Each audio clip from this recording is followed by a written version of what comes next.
परमेश्वरले तपाईलाई विश्वासी त भन्नुहुन्छ, ठिक छ, तर परमेश्वर विश्वासी भनेर मात्रै तपाईलाई सुन्नेवाला हुनुहुन्न है चर्च। मित्र भनेर मात्रै रोटी पाइनेवाला छैन।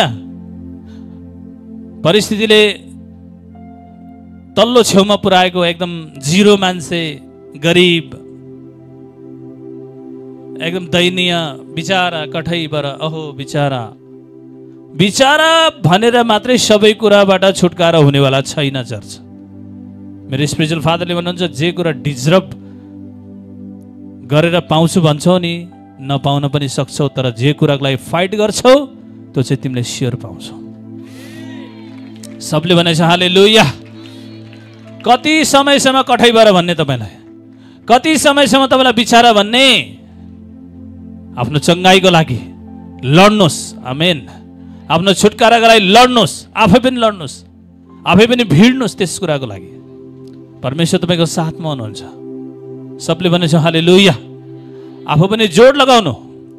केवल विश्वासी भनेर परमेश्वर सुन्नेवाला हुनुहुन्न, प्रार्थना गर्ने विश्वासीको सुन्नुहुन्छ। दिनरात कन्टिन्यू प्रेयर गर्ने व्यक्तिहरूको उहाँले सुन्नुहुन्छ। केवल ग्रहण गरेकोमा, बप्तिस्मा लिएको मात्रै सुन्नुहुन्न परमेश्वरले।